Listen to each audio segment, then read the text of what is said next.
Hello friends, welcome back to my channel learn with गुन। So friends, आज हम पढ़ने वाले हैं फाइनेंशियल डिस्क्लोजर एंड रिपोर्टिंग के बारे में कि इसका मीनिंग क्या होता है, इसके ऑब्जेक्टिव क्या है एंड इसके इंपॉर्टेंस क्या है। तो चलिए फ्रेंड्स स्टार्ट करते हैं कि what is the meaning of financial reporting. Financial reporting का मीनिंग क्या होता है। सो देखिए, reporting of an accounting information of an entity to the user और द ग्रुप ऑफ यूज़र। बहुत ईजी मीनिंग है इसका। क्या है कि आपकी जो अकाउंटिंग इन्फॉर्मेशन है उसकी रिपोर्टिंग करना, किसी भी एंटिटी की जो इन्फॉर्मेशन है उसकी रिपोर्टिंग करना टू द ग्रुप और the users, group of users.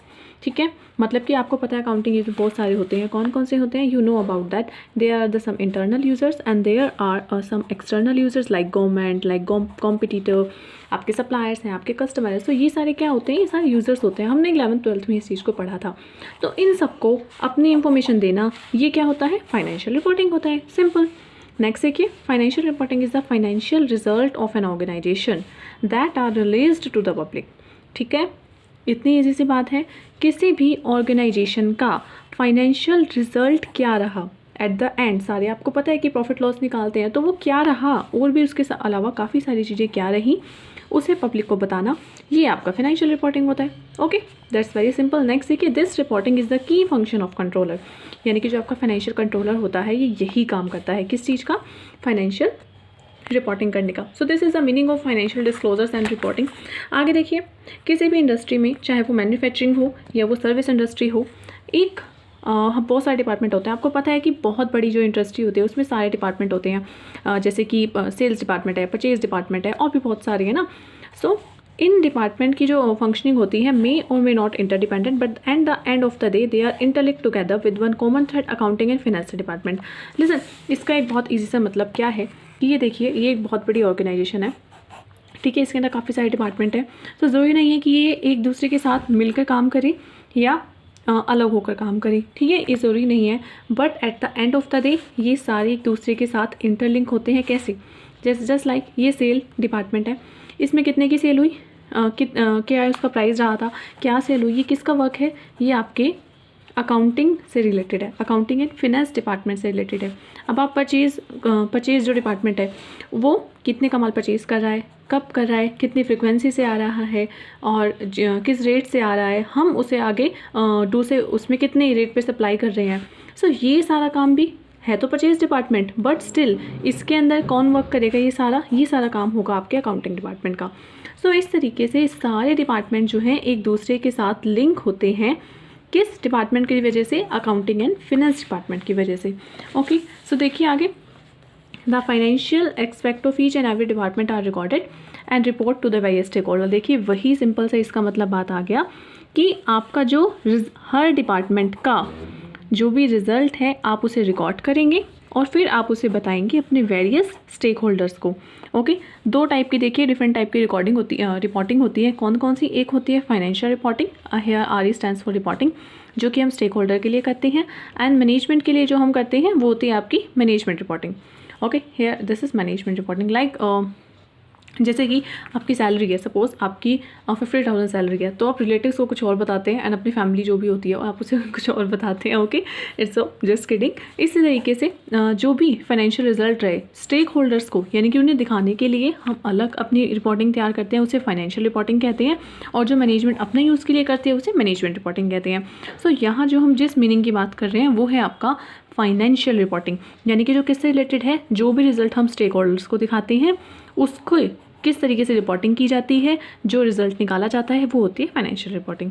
All right, next देखिए, फाइनेंशियल रिपोर्टिंग के बारे में थोड़ा सा और कॉन्सेप्ट क्लियर करते हैं। फाइनेंशियल रिपोर्टिंग में भी define as communication of public financial statement and related information from a business enterprise. मतलब कि आपकी जो इन्फॉर्मेशन है जिसे आपने पब्लिश किया हुआ है उसको कम्युनिकेशन करना, एक बिजनेस एंटरप्राइज में क्या चल रहा है किसी भी बिजनेस में उसको पब्लिक को बताना, ये फाइनेंशियल रिपोर्टिंग है। और काफ़ी ज़रूरी नहीं है कि सिर्फ पब्लिक को बताना, पब्लिक के अलावा शेयर होल्डर्स को बताना, क्रेडिटर्स को बताना, कस्टमर्स को बताना, गवर्नमेंट अथॉरिटीज़ को बताना, इन पब्लिक को बताना, ये भी सारा इन सबको अपनी अकाउंटिंग इन्फॉर्मेशन देना, ये ही आपका फाइनेंशियल रिपोर्टिंग है। सो डिस्क्लोज करना अपनी फाइनेंशियल इन्फॉर्मेशन को, disclosure of financial information to various stakeholder, different stakeholder को बताना, यही आपकी financial disclosure of financial information to various stakeholder about financial performance, किसके बारे में आप अपनी फाइनेंशियल इन्फॉर्मेशन बता रहे हैं, अलग अलग स्टेक होल्डर को बता रहे हैं, तो किसके बारे में बता रहे हैं आप, फाइनेंशियल परफॉर्मेंस के बारे में बता रहे हैं, कंपनी आपकी ऑर्गेनाइजेशन है उसकी पोजीशन क्या है उसके बारे में बता रहे हैं, over specified period of time कि इस पीरियड में कंपनी ने क्या परफॉर्मेंस रही, उसकी क्या पोजीशन रही, इतने टाइम जो गैप रहा, इतने पूरे इस ईयर में कंपनी ने क्या करके दिखाया, ये सारा आपका फाइनेंशियल रिपोर्टिंग होता है। स्टेक होल्डर कौन होते हैं आपके, जैसे कंपनी में इंटरेस्ट होता है, जैसे कि इन्वेस्टर हैं, क्रेडिटर्स हैं, पब्लिक है, गवर्नमेंट है या गवर्नमेंट एजेंसीज है। लिस्टेड कंपनी जो है फाइनेंशियल रिपोर्टिंग को इसे क्वार्टरली या फिर एनुअली करती है। ठीक है, financial reporting considered and product of accounting. Accounting जो होती है वो यहीं पर फिनिश होती है, it is the end products of accounting. तो अब हम बात करेंगे फाइनेंशियल रिपोर्टिंग के कंपोनेंट्स की, किसके कौन कौन से कंपोनेंट होते हैं। सो इसके कंपोनेंट होते हैं, कंपोनेंट का मतलब क्या है कि फाइनेंशियल रिपोर्टिंग के अंदर क्या आपका इंक्लूड होता है। ठीक है, यानी कि हम कह रहे हैं कि आपकी जो अकाउंटिंग इन्फॉर्मेशन है वो पार्टी को देना, डिफरेंट यूज़र्स को देना ही आपकी फाइनेंशियल रिपोर्टिंग होता है। पर किस टाइप की इन्फॉर्मेशन, ये कौन सी इन्फॉर्मेशन की हम यहाँ बात कर रहे हैं, तो वो देखिए इसके अंदर की इंक्लूड क्या क्या होता है। सबसे पहला आता है आपका फाइनेंशियल स्टेटमेंट। फाइनेंशियल स्टेटमेंट के बारे में हमें बताना होता है कंपनी को, जस्ट लाइक बैलेंस शीट। इसके अंदर क्या इंक्लूड होता है, बैलेंस शीट, P&L अकाउंट, आपका cash flow statement, stakeholder equity statement, ये सारी इन्फॉर्मेशन बनाई जाती है और आपके स्टेक होल्डर को दी जाती है। Next, the notes to financial statement. Financial statement आप बनाते हैं तो उसके नीचे आप एंड में नोट्स, यानी कि नोट्स क्या होते हैं, जिसके अंदर आप डिस्क्राइब करते हैं कि ये जो अमाउंट पर्टिकुलरली इस अमाउंट कॉलम में लिखी है वो आई कहाँ से। So the notes to financial statement. Next आता है क्वार्टरली या एनुअल रिपोर्ट्स। लिस्टेड कंपनी जो है वो उन्हें क्वार्टरली रिपोर्ट्स इन्हें करनी ही होती है, इट इज़ मैंडेटरी कि वो एनुअल रिपोर्ट्स भी बनाएंगी, साथ ही साथ वो क्वार्टरली रिपोर्ट भी इशू करेंगी। सो इसे कहते हैं, ये जो है ये भी फाइनेंशियल रिपोर्टिंग का पार्ट है। नेक्स्ट देखिए प्रोस्पेक्टस। प्रोस्पेक्टस के अंदर सारी इन्फॉर्मेशन लिखी होती है। जब भी कोई कंपनी शेयर इशू करने होते हैं तो उसे प्रोस्पेक्टस ऑफ कोर्स इशू करना होता है, तो इसे क्या कहते हैं, इन केस IPO के केस में उसे करना होता है प्रोस्पेक्टस। तो इसके अंदर भी सारी इन्फॉर्मेशन दी जाती है और सारी इन्फॉर्मेशन अपने यूजर्स को देना ही तो फाइनेंशियल रिपोर्टिंग है, तो ऑफकोर्स ये भी इसका पार्ट हुआ। नेक्स्ट आता है मैनेजमेंट डिस्कशन। जो भी मैनेजमेंट टाइम टू टाइम करती है पब्लिक कंपनी के केस में कि मैनेजमेंट क्या करने की सोच रही है। जैसे आप देखेंगे कि बहुत सारी कंपनी है उसके बारे में इंफॉर्मेशन आती है, सो वो मैनेजमेंट जस्ट डिस्कशन होता है कि वो ये करने की सोच रहे हैं, they are planning to amalgamate, they are, ठीक है, तो ये प्लानिंग कर रहे हैं, या फिर एक और वो यूनिट जो है वो ओपन करने की बात कर रहे हैं। So these are all public company के केस में होता है, ये मैनेजमेंट डिस्कशन होता है और ये भी फाइनेंशियल रिपोर्टिंग का पार्ट होता है। आप देखते हैं इसके objective. So objective of financial reporting की क्यों करी जाती है financial reporting. First, provide information to management of an organization, कि ऑर्गेनाइजेशन की मैनेजमेंट को इन्फॉर्मेशन देनी चाहिए, क्योंकि मैनेजमेंट जो है वो प्लानिंग करती है, डिसीजन लेती है, एनालिसिस करती है अपनी पोजीशन का। सो इसलिए मैनेजमेंट को कैसे पता चलेगा कि कंपनी में क्या हो रहा है, पिछले कुछ टाइम से क्या हो रहा है या अब क्या हो रहा है और फ्यूचर में क्या करना चाहिए, इसके लिए उसे इन्फॉर्मेशन की ज़रूरत होती है, जो कि हर डिपार्टमेंट पब्लिश करता है और मैनेजमेंट के पास में वो इन्फॉर्मेशन चली जाती है। नेक्स्ट है कि provide information to investor, promoter, creditor and the used in taking rational decision regarding investment and credit. Investor को इन्फॉर्मेशन होनी चाहिए, प्रमोटर को होनी चाहिए, क्रेडिटर को होनी चाहिए कि वो उस कंपनी में इन्वेस्ट करें या ना करें। हम कैसे पता लगाएंगे, ऑफकोर्स उस कंपनी का P&L देखेंगे, मार्केट में वो क्या कर रहा है, उसका ट्रेंड एनालिसिस देखेंगे, बैलेंस शीट देखेंगे। सो ये सब क्या है, उसी के थ्रू हम जो है डिसीजन ले पाएंगे, इसलिए फाइनेंशियल रिपोर्टिंग करना ज़रूरी है। नेक्स्ट देखिए प्रोवाइड इन्फॉर्मेशन, शेयर होल्डर को इन्फॉर्मेशन देने के लिए, पब्लिक को इन्फॉर्मेशन देने के लिए लिस्टेड कंपनी के केस में about various aspect of organization, कि कोई भी ऑर्गेनाइजेशन कैसा वर्क कर रही है उसके लिए फाइनेंशियल रिपोर्टिंग नेसेसरी है, यही इसका ऑब्जेक्टिव है। नेक्स्ट, प्रोवाइड इन्फॉर्मेशन कि इकोनॉमिक रिसोर्सेज कैसे हैं कंपनी के पास, उन रिसोर्सेज को कंपनी यूज़ कैसे करती है और इस पर्टिकुलर टाइम पीरियड में उनमें कैसे चेंज हुआ है। Next, provide information that how organization is obtaining various resources, की ऑर्गेनाइजेशन के पास जो इतनी सारी उन्होंने असेट्स दिखाई हुई हैं, ये जो इतने सारे उसके पास रिसोर्सेज हैं, ये उसके पास आए कहाँ से। So this is the provide information, उसके बारे में इंफॉर्मेशन प्रोवाइड करना। नेक्स्ट, इंफॉर्मेशन प्रोवाइड करना स्टैट्यूटरी ऑडिटर्स को, विच इन टर्न फैसिलिटेट ऑडिट, जिससे कि ऑडिटिंग में हेल्प मिले। एनहांस करना सोशल वेलफेयर को by looking into the interest of employees, state, union and government. Helpful in assessing future cash flows, की future में क्या होगा, ये सब। इलिक्विडिटी कैसी है आपकी, सोल्वेंसी रेशियो, मतलब कि सोल्वेंसी है या नहीं, जो रेशियोज के हेल्प से आप निकालते हैं, फ्लेक्सिबिलिटी है या नहीं, प्रॉफिटेबिलिटी कंपनी की कैसी चल रही है। इन फाइनेंशियल रिपोर्टिंग जो भी आपकी इन्फॉर्मेशन है, इन्फॉर्मेशन को आप इसको नंबर्स में भी डिफाइन करते हैं। दो आपके टाइप की इन्फॉर्मेशन होती है, क्वालिटेटिव एंड क्वांटिटेटिव, ठीक है, क्वांटिटेटिव एंड क्वालिटेटिव। तो इन सब का जो आपकी क्वांटिटेटिव इन्फॉर्मेशन होती है इसका आप यूज़ करते हैं डिफरेंट टाइप की रेशियोज़ निकालने में, जैसे liquidity ratio, solvency ratio, profitability ratio, तो उससे आप इन सब चीज़ों का पता लगा सकते हैं। और जो आपकी क्वालिटेटिव इन्फॉर्मेशन होती है इसका जो मैनेजमेंट यूज़ करती है वो आपकी करती है डिसीजन लेने में। तो चलिए अब बात करते हैं, ये हुए इसके ऑब्जेक्टिव ऑफ फाइनेंशियल रिपोर्टिंग। अब हम बात करते हैं कि इसकी इंपॉर्टेंस क्या है, ठीक है। Importance of financial reporting, improve करना आपकी डेप्ट मैनेजमेंट को।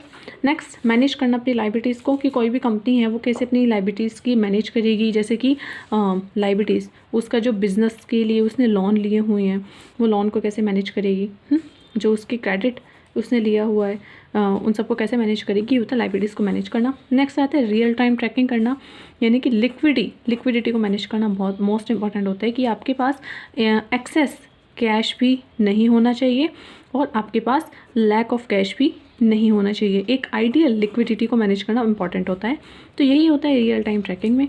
नेक्स्ट है trend identification. Trend identification means कि क्या ट्रेंड चल रहा है, आपको उसके बारे में पता होना चाहिए, पास्ट ट्रेंड क्या था, प्रेजेंट में क्या है, ये हुआ आपका ट्रेंड आइडेंटिफिकेशन। नेक्स्ट है हेल्पफुल इन प्लानिंग में हेल्पफुल होता है, हेल्पफुल इन टेकिंग डिसीजन लेने में हेल्पफुल होता है, मैनेजमेंट को भी एंड पब्लिक को भी एंड जो इसके अदर यूज़र्स हैं उन्हें भी ये काफ़ी हेल्पफुल होता है। So it's helpful in taking decision.